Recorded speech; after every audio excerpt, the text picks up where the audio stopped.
Starting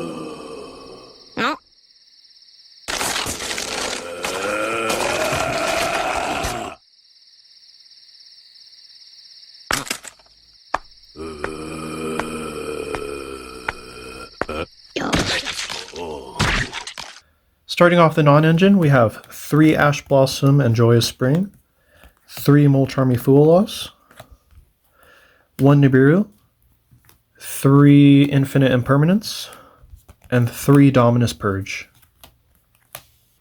Alright, next up we have the main engine. We have triple Union Hanger. It represents a quick effect discard, target, banish any card on the field, as well as seemingly infinite link material. To search it, we have Terraforming and Set Rotation. We have triple Rainbow Bridge of Salvation. Now, mind you, this is only a copy of Union Hanger if you're able to discard it to the graveyard. So, in order to play Rainbow Bridge, we have to have a certain amount of cards that say discard this card from your hand to the graveyard, or send it from field to graveyard. The cards that we have to do that are Foolish Burial Goods. If we hard open the Rainbow Bridge of Salvation, we can dump Clockwork Knight. Clockwork Knight can grab us Revolution Synchron, or if we already have it, King Regulus. If we already have our Extender plus Union Hanger, then we can, at the start of our turn, dump the Blackout Laughs. That way the opponent cannot Holly Sue us or Azuna us. We just dump this, start to play. If they activate their hand trap, we just chain, declare the name, and now they can't use it against us. Next up we have Card Destruction. Now, normally I would not play this unless the format makes sense for it. Let me explain. So, going first, obviously, it goes either neutral or plus for us. If we open Rainbow Bridge, we can obviously discard it and get the Effective Bridge, plus another draw. Or if we open Union Hanger, we can just normal summon B, equip driver for A, summon A, link 2, effective A and B to search for 1 from deck, 1 from grave. So now Union Hanger is a plus 2, and then we card destruction to trade that plus 2 in card advantage into 2 more cards. But the main reason we're playing this is if we're going second against Vanquish Soul K9, they need a plethora of attributes in their hand in order to activate their effects, plus a bunch of their follow-up remains in the hand. Follow-up being Heavy Borger, Caesar Valius, Holy Sue. If we discard all those to the graveyard, then what was all that set up for? Additionally, if we're playing against the Draco Tail matchup, with their new fusion monster, they can add all the monsters that they fused into it back to their hand. So now when we card destruction them, they have to be more reliant on the luck of the draw. And they can't guarantee what kind of fusion materials they're going to have. Next up for discard cards, we have King of the Sarcophagus, Walls of the Imperial Tomb, and Imseti. I'm only playing 1 Imseti in the main deck, just because of our Dominus Purge. We don't want to accidentally draw this going second and then have the Imseti in our hand. The only reason we do play this is if we open Foolish Burial Goods plus Rainbow Bridge, we can search Hanger and Revolution. We can go into Ancient Fairy Dragon below the Hanger to add walls. So now we have 2 level 8s to go into Champion Sargus to make a search for King Regulus. So that's the reason we play this package to begin with. That on top of it discards the Rainbow Bridge from our hand. Next we play Delta of Invitation.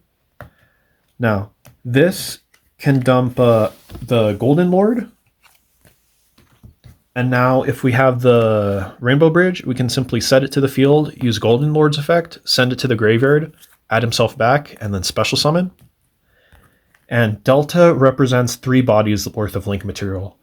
This generates a token, This converts itself into a floater. So now when we link the token and the Lich into link 2, this floats from grave. So on top of being able to pitch the Rainbow Bridge, it's also value in that way. Plus, if we don't open Rainbow Bridge, we can simply use Eldritch to send an equipped Union monster or an equipped Fiendsmith Requiem or sequence to special summon it. Plus, this is one of our only field spells that does not play into Droll in the slightest. So if we lead with Union Hanger Search on resolution, if we have Rainbow Bridge of Salvation in the graveyard, and they Droll us, we can just chain Rainbow Bridge, grab Delta plus Crystal Beast, and then use the Delta to generate 3 bodies and then go off from there. Next, we have a little Fiendsmith engine, 2 engravers and the 1 tracked. Tracked is another discard card to put Rainbow Bridge into the graveyard. On top of that, playing just engraver makes it so if you're able to establish any 2 bodies, you can at the very least make a Caesar into the Droll unlock.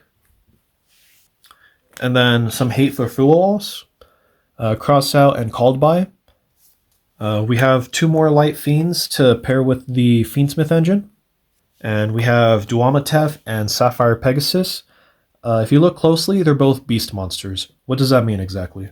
So, because we play Baphomet, the fusion, that requires a beast fiend or illusion monster. So we already have the fiends off of the Fiendsmith cards, so all we need is a beast monster in the graveyard. So playing the Duamatef turns our 1 Imseti into any beast fiend or illusion during the opponent's turn. So what do I mean by that? So I summon Baphomet off of sequence. Baphomet dumps any Floodgate, Beast Fiend, or Illusion. So that can be like Quacky Murray Doom or the Barrier Statue. And then SP can banish the whatever we sent using the Baphomet and the sequence. And now this has a quick effect during the opponent's turn. Banish itself to summon any Floodgate we choose. And finally, the obligatory Union monsters. They're not once per turn. Stop asking me, is that once per turn? Is B Buster Drake once per turn? No, it's not. It's time to stop! So that's the main deck. 47 cards. Now moving on to the side deck. This is where we have our Floodgates. Zombie World, in case we're playing against Yummy, and we're able to search this off of Rainbow Bridge. Let's say we activate Imseti Pitch Bridge, right? Resolve Imseti, draw a card. If they Droll unlock us, then our next bet is to go for Zombie World. So now, if we're playing against Yummy, they can't even make Yummy Snatchy, and that's their whole deck. Now, the Barrier Statue is in here because of the Draco Tail matchup. The best way to play around that deck is not to be locking them out of lights and darks. They don't play as much of those kind of attributes. Instead, we want to cut them off from fusion summoning entirely. When we cut them off entirely of fusion summoning, that means they're unable to trigger their Draco Tail monsters in the graveyard. Therefore, they're unable to set their follow-up spell trap cards to interrupt us. Next, for going second cards, we have Droll Unlock, Nibiru, and Perilia. And for going first cards, if we go full combo, then we're pretty much put into an FTK scenario. So I want to maximize the chances of us going full combo. And to do so, I'm putting in, I'm making sure we have 3 Imsetis in the main deck and 3 Delta of Invitations in the main deck. Just if we open the Rainbow Bridge, we have a way to send it and go full combo. Finally, for the extra deck, we have the aforementioned SP Low Knight and Baphomet. We have our obligatory Fiendsmith cards in Sequence, Requiem, and Necroquip, along with not one, but two Moon of the Closed Heavens.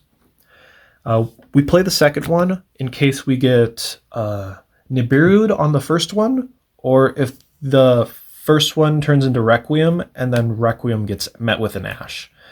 So in that way, we can still make the second one link into Sequence, and then Sequence make Baphomet, which is our whole win condition.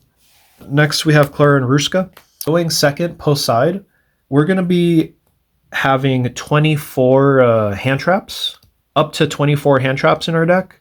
So there is a chance that we're going to be opening like 4 hand traps plus a Union Hanger, or like a Union Hanger, a brick, and then like 3 hand traps or something.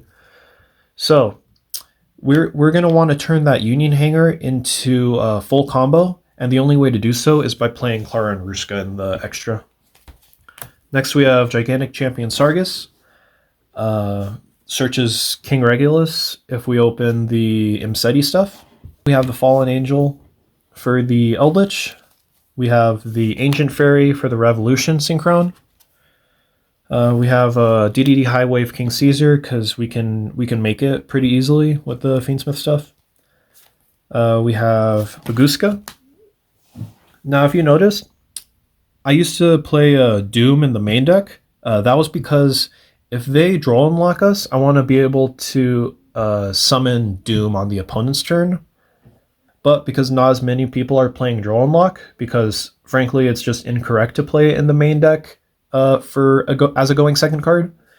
Because think about it, you're playing a field of Draco Tail and Yummy, and neither of those decks lose as hard to draw unlock.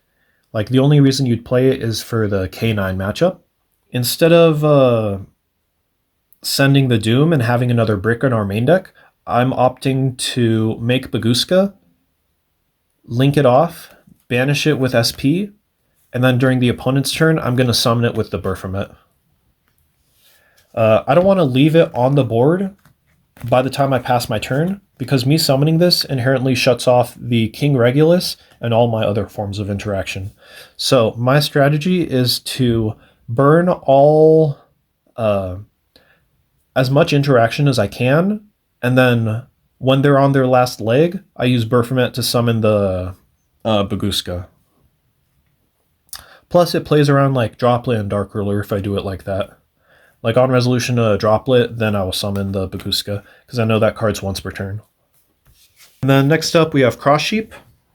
So during our end board is usually going to consist of like Cross Sheep with a Princess, and the Baphomet with the Baguska banished, and a Lacrima engrave.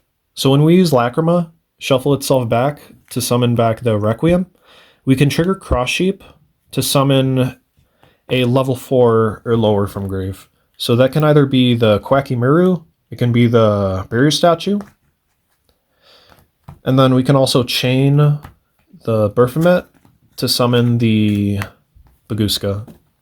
So now we have Baguska and Quacky Miru on the field. So before, their out to Baguska was SP Low Knight, but if we have a Quacky Miru on the field, then they can't even out it with SP Low Knight. Bare minimum, if we have Cross Sheep with a Necroquip, let's say we activate the Baphomet, summon the Doom. If they kill it, because how else are they going to be activating their light or dark effects? If they kill it, we can just bring it back from the graveyard with our Requiem. And finally, it's not an ABC deck without the guy.